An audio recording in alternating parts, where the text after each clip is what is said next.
الحمد لله وحده والصلاة والسلام على من لا نبي بعد أما بعد فأعوذ بالله من الشيطان الرجيم بسم الله الرحمن الرحيم اهدنا الصراط المستقيم صراط الذين أنعمت عليهم غير المغضوب عليهم ولا الضالين وقال النبي صلى الله عليه وسلم القيس من دان نفسه وعمل لما بعد الموت والعاجز من اتبع نفسه هواها وتمنى على الله أو كما قال صلى الله عليه وسلم.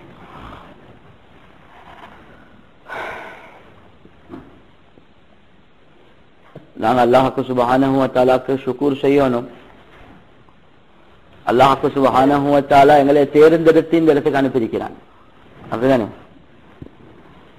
எத்தனையோ மக்களுக்கு நல்ல விஷயங்களை கேட்கறதுக்கு, நல்ல விஷயங்களை பார்க்கறதுக்கு, நல்ல விஷயங்களை சிந்திக்கிறதுக்கே நேரம் இல்லாம இருக்கிறான். எத்தனையோ பேர் ஒருத்தரை சந்திச்சான் 67 வயசு.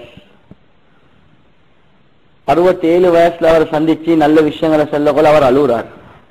சரி, எனக்கு இந்த விஷயங்கள் நான் நேரத்தோட கேள்விப்பட்டில்லை, இப்பதானே நான் கேள்விப்படுறேன். 67 வருஷத்துக்கு பின்னால லண்டனுக்கு ஒரு ஜமாத் கொண்டு போனாங்க. அந்த நேரத்துல எங்க ஸ்ரீலங்கன் ஒருத்தர் தான் அஷ்ரஃப் ஹாஜி என்ற அவர் வாகனத்துல போறாரு. டாக்ஸில போற நேரத்துல வாகனத்தை ரெட் லைட் ஒன்று நிப்பாட்டினாங்க. அந்த நேரத்துல ஒருத்தர், இவர் தொப்பி போட்டு கொண்டது அடியோடு இருந்த சுற்றி ஒருத்தர், லண்டன்ல ஒருத்தர் அஸ்ஸலாமு அலைக்கும் சொன்னாங்க. இவர் பார்த்தாரு, முஸ்லீம் உண்டு, இவர் போனது முஸ்லீம்களை தேடுறதே கஷ்டமாங்க. டக்குன்னு வாகனத்துல இருந்து இறங்கி பேசுறாரு. பேசக்கொள்ள மௌத்தை பத்தி, ஹயாத்தை பத்தி, வாழ்க்கையை பத்தி சொல்ல கொள்ள அழுகுறதுக்கு ஆரம்பிக்கிறார். அழுகுறாரு. சொல்றாரு, உண்மையா நடந்தது. சொல்றாரு, இவர் கேட்டார், நான் பெருசா ஒன்றும் சொல்லலே, இவ்வளவு அழுகுறீங்க? சொன்னாங்க, என் வாழ்க்கையே எனக்கு வெறுத்து போயிட்டு. இன்னைக்கு காட்டினாங்களா, 2 பெண்கள் இருக்கிறாங்களே, இப்ப கூட என்னைய ஜினாக்கு தான் கூப்பிடுறான். எதுக்கு? ஜினாக்கு, விபச்சாரம், துராச்சாரத்தை தங்குனத் மாவனகாங்க. நான் செய்யாத பாவமில் எல்லாமே செஞ்சு நீங்க சொல்ற விஷயத்தை இப்பதான் நான் வாழ்க்கையில கேட்டிருக்கிறேன். கபர், மஹ்ஷர். நானும் ஒரு முஸ்லிம் தான், ஆனா இந்த விஷயங்களை கேள்விப்பட்டில்ல. நான் இப்ப போறதேன்னு தெரியுமா, என்னைய சூசைட் பண்ணி கொள்றேன். வாழ்க்கையில ஒரு ஒன்றும் இல்லை, எல்லாம் என்ஜாய் பண்ணிட்டேன். மியூசிக் ஓணுமா, டான்ஸ் ஓணுமா, ஜினா ஓணுமா, ட்ரக்ஸ் ஓணுமா, எல்லாத்தையும் செஞ்சிருக்கிறேன். ஆனா இன்னும் ஒரு நிம்மதி இல்லை. அசதி சூசைட் பண்ண போறேன்னு சும்மா உங்களே பார்த்து சலாம் சொன்ன நீங்க வந்து பேசுறீங்களே. அதுக்கு பிறகு இவங்க அட்ரஸ் ஒன்று கொடுத்தாங்க, நாங்க இப்ப இந்த பள்ளியில தான் இருக்கிறோம், வாங்க. அடுத்த நாள் காலையில அந்த பள்ளிக்கு வந்துட்டு அல்லாஹ் பெரிய மாற்றத்தை வாழ்க்கையில உண்டாக்கினார். சொல்றாரு, எவ்வளவு பெரிய வயசு, ஆனா நல்ல விஷயங்களை கேட்டு இல்ல, நல்ல விஷயங்களை பார்த்து இல்ல. எங்களுக்கு வேலை செஞ்சு கொண்டிருக்கிற நாள், ஆனா அவங்களுக்கு ஒரு நாள் லீவ் கொடுத்து, வெள்ளிக்கிழமை லீவ் கொண்டு கொடுத்து, சரி நீங்க வாங்க, நாங்க உங்களுக்கு செலவழிக்கிறோம். யாரு நீங்க செலவழிச்சா? எவ்வளவு செலவழிச்சீங்க? நாங்க உங்களுக்கு சாப்பாடு போடுறோம், நாங்க உங்களை குளிக்கிறதுக்கு தாரோம், நாங்க விளையாடுறது தாரோம். ஆனா நல்ல விஷயங்களை கேட்டு திரும்பி வாங்கலே. அதெல்லாம் லிஸ்ட்ல எத்தனையோ பேரை போட்டோம், எத்தனையோ பேர் வெட்டிப்பட்டு, எத்தனையோ பேர் பலி போயிட்டு, அல்லாஹ் அவங்கள மட்டும் தேர்ந்தெடுத்திருக்கிறார். இவ்வளவு எல்லாம் தேர்ந்தெடுத்து நல்ல விஷயங்களை சொல்லி, ஹராம் இதுதான், ஹலால் இதுதான் என்று சொல்லி நாங்க திருந்த இல்ல, சரி வருமா? அல்லாஹ் கேட்கிறான், அனுஜிமுகுமுஹா வஅன்தும் லஹா காரிஹூன். நீங்க நல்லது செய்யறதுக்கு வெறுப்படைந்த நிலைமையில நாங்க உங்களுக்கு ஃபோர்ஸ் பண்ண மாட்டோம், சான்சஸ் தருவோம். அது சரி, சான்சஸ் தந்திக்கொண்டே இருப்போம். ஆனா நீங்க திருந்தல்ல, மௌத்துக்கு பின்னால நீங்க கஷ்டப்படுவீங்க. இப்ப யாருக்கு சரி செல்லுமா, எனக்கு சிகரெட் குடிக்கிறது ஹராம் என்று தெரியா, எனக்கு பொம்பளை பாக்குறது ஹராம் என்று தெரியா, எனக்கு மியூசிக் கேட்கறது ஹராம் என்று தெரியா. அல்லாஹ் சொல்லுவான், உங்களுக்கு இப்படி நாங்க ஒரு சான்ஸ் ஒன்று தந்தோமே, இப்படி நாங்க உங்களுக்கு கேட்க வச்சோமே, உங்களுக்காக செலவழிக்கப்பட்டு நீங்க தீனுடைய விஷயங்களை கேட்க நாங்க சந்தர்ப்பம் தந்தோமே, இல்ல நாங்க கேட்கல சொல்லுமா? அல்லாஹ் எவ்வளவு பெரிய சான்ஸ் தந்திருக்கிறார், எவ்வளவு விஷயங்களை இப்ப இந்த வாலிப வயசுல எங்களுக்கு தெரிய தந்திருக்கிறார். அதெல்லாம் தெரிஞ்சு நாங்க கைவிட்டுட்டோம் என்ற எவ்வளவு பெரிய நஷ்டவாளிகள் ஆகிடும். நல்ல விலை கொள்ளுங்க, நாங்க பாவங்களை செஞ்சு கொண்டு போறது இருக்குது, இது லேசான விஷயம் இல்ல. எப்ப நாங்க ஒரு பாவத்தை செஞ்சு செஞ்சு போவோமோ அந்த நேரத்தில் எங்களோட உள்ளம் இருக்குது, இந்த உள்ளத்துல கருப்பு டாட்ஸ் விழும். சொல்லுங்க. கருப்பு டட்ஸ் விழும். ஒரு ஒரு ஒரு போத்தல் அடிச்சார் ஒரு பொட், ஒரு சிகரெட்டை குடிச்சார் ஒரு டொட், ஒரு பொம்புலே பார்த்தார் ஒரு டொட். எந்த அளவுக்கு பாவம் செஞ்சு கொண்டே போறாரு. இவர் நினைக்கிறார் குறைய நிப்பட்டுவோமே, இன்னும் கொஞ்சம் டைம் இருக்குது, இப்படிதான் நினைக்கிறார். நிப்பட்டுவோம் என்ற ஐடியா தான். ஆனா செஞ்ச பாவத்தின் காரணமாக உள்ளம் அப்படியே கருப்பாகி கொண்டே போ. எந்த அளவுக்கு வரும்? ஒரு கட்டம் வரும். இரண்டாவது ஸ்டெப், இவருக்கு தீனுடைய விஷயங்கள் நல்லது கெட்டது சரியா விளங்காது. இன்னொரு ஸ்டெப் கொண்டு வரும். எந்த அளவுக்கு என்றா இவருக்கு நல்லது சொன்னா காது கேட்காது, நல்லது சொன்னா புத்திக்கு படாது. இவர் இவருடைய புத்திய போட போவார். விளங்கிச்சா? குர்ஆன்ல அல்லாஹ் சுப்ஹானஹு வ தஆலா சொல்றான், ஒரு கட்டம் வரும், அவங்களோட உள்ளத்துக்கு நாங்க சீல் அடிப்போம். உள்ளத்துக்கு என்ன? சீல் அடிச்சிடுவோம். லஹும் குலூபுன் லா யஃகஹூன பிஹா வலஹும் அயுனுன் லா யுப்சிரூன பிஹா வலஹும் ஆதானுன் லா யஸ்மஊன பிஹா.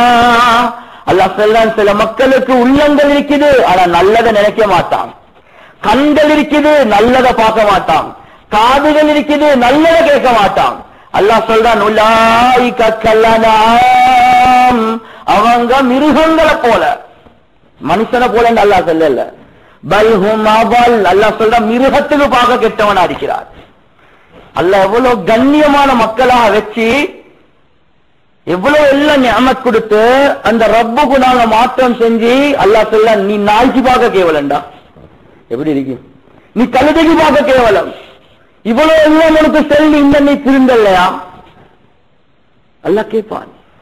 அல்லாஹ் சொல்ற, நீ நாய்க்கு பார்க்க கேவலமானவன், போ நரகத்துக்கு போ. எவ்வளவு பெரிய நஷ்டம். துனியால ஒரு கட்டம் வரும், இவங்களுக்கு நல்லது விளங்காது. தீனுடைய விஷயத்துல புத்திய போடுவார். ஏன் மியூசிக் ஹராம்? என்ன பெரிய குறையா போகுது? ஏன் பொம்பளை பாக்குறதாரா? நான் நல்ல நியத்தோட தானே பாக்குறோம், என்ன கெட்ட நியத்தா எங்களுக்கு? ஏன் சிகரெட் அவது பெரிய ஒரு விஷயம் ஒன்று இல்ல. இவருக்கு ஹராம் ஹலால் விளங்காத ஒரு நிலைமைக்கு வந்துடுவார். ஏன்? அல்லாஹ் புத்திய அப்படியே மாத்திடுவான். துனியா நல்ல ஏறும், தீனுடைய விஷயங்கள் அல்லாஹ் சீல் அடிச்சுட்டான். உங்களுக்கு நல்லது இப்ப விளங்காது. ஏன்? நாங்க ஒரு லிமிட் ஒன்று வச்சோம். நீங்க நினைக்கிறீங்க இன்ஷா அல்லாஹ் ஒரு 40 வந்தா திருந்துவோமே. அல்லாஹ் லிமிட்டை வச்சிருப்பான் 25 வயசு, அல்லாஹ் லிமிட்டை வச்சிருப்பான் 30 வயசு. நீங்க அந்த லிமிட்க்கு வந்தோடனே அல்லாஹ் சீல் அடிச்சுட்டான். இது போறவங்களுக்கு நல்லது விளங்காது. ஏன் இவ்வளவு சான்ஸ் கொடுத்தோம், நீங்க திருந்தி கொள்ளலே. நாங்க போர்ஸ் பண்ணி இந்த தீனை தர மாட்டோம். நஷ்டவாளிகளா இல்லையா? நாங்க பாவங்கள் செஞ்சு செஞ்சு செஞ்சு நல்ல ஞாபகம் வச்சுக்கொள்ளுங்க. இந்த உள்ளம் இருக்குது, இந்த உள்ளத்துக்கு எல்லாம் தேவை. நான் சொன்னதை போலதான் எல்லாமே தேவை. செய்யணும் செய்யணும். எந்த அளவுக்கு பாவத்துடைய இன்ட்ரெஸ்ட் இந்த உள்ளத்துக்கு வரும் என்றா நன்மை வெறுத்து வைத்திடும்.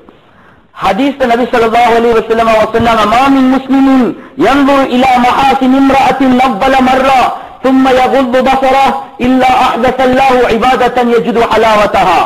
ஒரு முஸ்லிம் அவரது பார்வை ஒரு ஹராமான பெண்ணின் மீது வைத்துட்டு, ஒரு பெண்ணின் மீது பார்வை வைத்துட்டு ஹராம் என்று நினைச்சி அவர் கீழே பார்க்கிறார். இவர் ஒரு பெண்ணா இருக்கிறார். உதாரணமா எனக்கு இவரை பார்க்கிறது ஹராம், என்ற பார்வை பட்டுட்டு நான் ஹராம் என்று நினைச்சு கீழே பார்த்துட்டேன். அல்லாஹ்வுடைய நபி ஸல்லல்லாஹு அலைஹி வஸல்லம் அவங்க சொன்னாங்க, அல்லாஹ் எவ்வளவு சந்தோஷப்படுவான் என்றா இவருக்கு ஒரு புதியோரு இபாதத் ஒன்று கொடுத்து அந்த இபாதத்துடைய அந்த வணக்கத்துடைய இன்பத்தை உள்ளத்துல போட்டுடுவான். தொழுகையுடைய இன்பம், ஜிக்ருடைய இன்பம், அமலுடைய இன்பம் இருக்குது, அது கண்ணை பாதுகாக்கிறதுல தான் இருக்குது.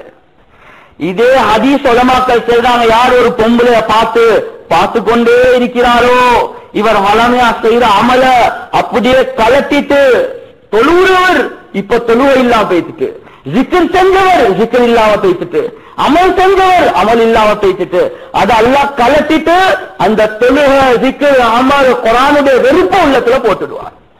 காரணம் என்ன? பொம்புளையில பார்த்தது. ஹதீஸ் நபி அவங்க சொன்னாங்க, அல்-கினாஉ யுன்பித்து நிஃபாக கமா யுன்பித்து அல்-மாஉ ஸரா. இந்த மியூசிக் கேட்கிறது இருக்குது, ஒன்று பொம்புளை பார்க்கிறது. எங்களுக்கு அமல்ல விளையாட்டுல இன்ட்ரெஸ்ட் இருக்குது, ஸ்விமிங்ல இன்ட்ரெஸ்ட் இருக்குது, தொழுகையில இன்ட்ரெஸ்ட் இருக்குதா, ஜிக்ர்ல இன்ட்ரெஸ்ட் இருக்குதா, தஹஜ்ஜுத்ல இன்ட்ரெஸ்ட் இருக்குதா, குர்ஆன்ல இன்ட்ரெஸ்ட் இருக்குதா? இல்ல. ஏன்? அல்லாஹ் கலட்டிட்டான். எங்களோட வயசுல வாலிபர்கள் இருக்கிறாங்களா இல்லையா? எவ்வளவு பக்குவமானவங்க பொம்பளையா இல்ல நாங்க பார்க்க மாட்டோம். இருக்கிறாங்களா இல்லையா? எவ்வளவு இருக்கிறான். அவங்கள பாருங்க, தொழுகையில தக்பீருக்கு எத்தனை எவ்வளவு பக்குவமா இருக்கிறான். ஏன்? அவங்க ஹராத்திலிருந்து அவங்களை பாதுகாத்து கொண்டான். அல்லாஹ் அவங்களுக்கு அமலுடைய இன்பத்தை கொடுத்தான். ஏன் அவங்களுக்கு அமல் இன்பம் இல்லை? நாங்க ஹராத்தை செய்யறோம். ஹதீஸ் நபியா சொன்னாங்க, யாரு மியூசிக் கேட்கிறாங்களோ உள்ளத்துல முனாஃபித்தனம் உண்டாகும். நீங்க விரும்பி கேட்டாலும் சரி, விருப்பம் இல்லாம கேட்டாலும் சரி. உள்ளத்துல முனாஃபித்தனம் என்ற என்ன தெரியுமா?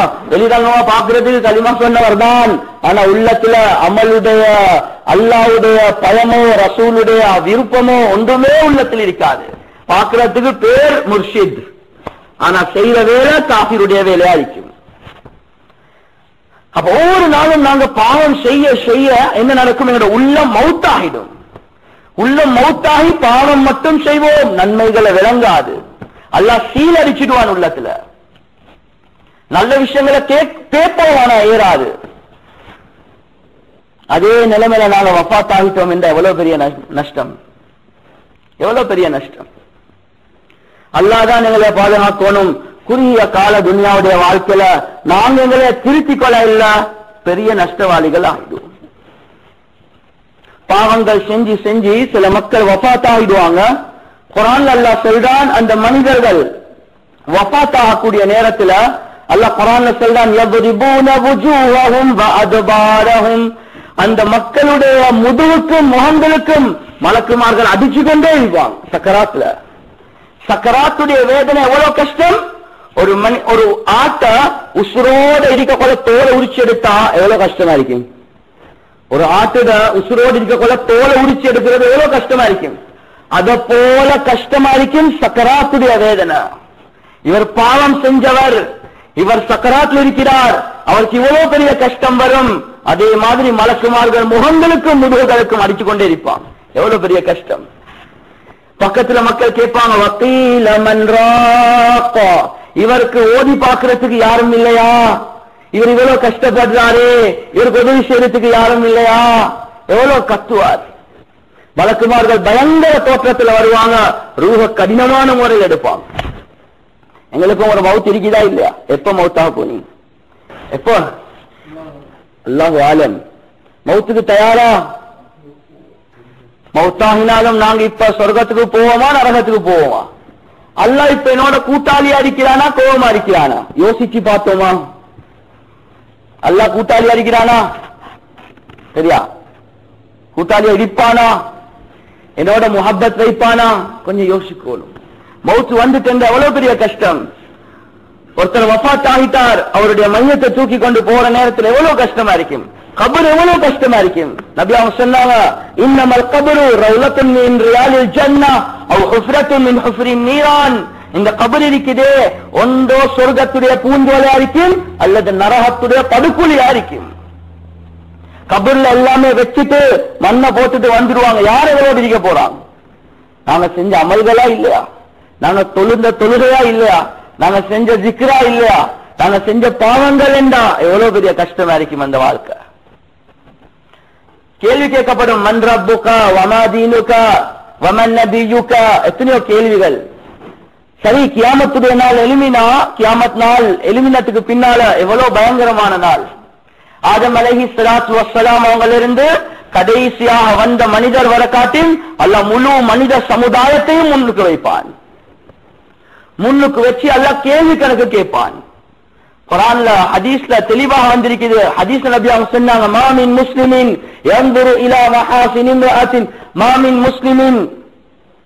ஹதீஸ் நபி ஸல்லல்லாஹு அலைஹி வஸல்லம் அவங்க சொன்னாங்க, கியாமத்துடைய நாள் ஒவ்வொரு மனிதனோட அல்லாஹ் சுப்ஹானஹு வ தஆலா நேரடியா பேசுவார். ஒவ்வொரு நபரோட அல்லாஹ் வந்து கேட்பான், யபன ஆதம் அதைதுக் கப்பல்துக் அன்அம்து அலைக் மாஸா சனஅத ஃபீஹா. உனக்கு சொத்தை கொடுத்தேன், வாலிபத்தை கொடுத்தேன், பணத்தை கொடுத்தேன், தாயை கொடுத்தேன், கண்களை தந்தேன், ஒவ்வொரு நியமத்தை தந்திருக்கிறேன், எனக்காக வேண்டி என்ன செஞ்சாய்?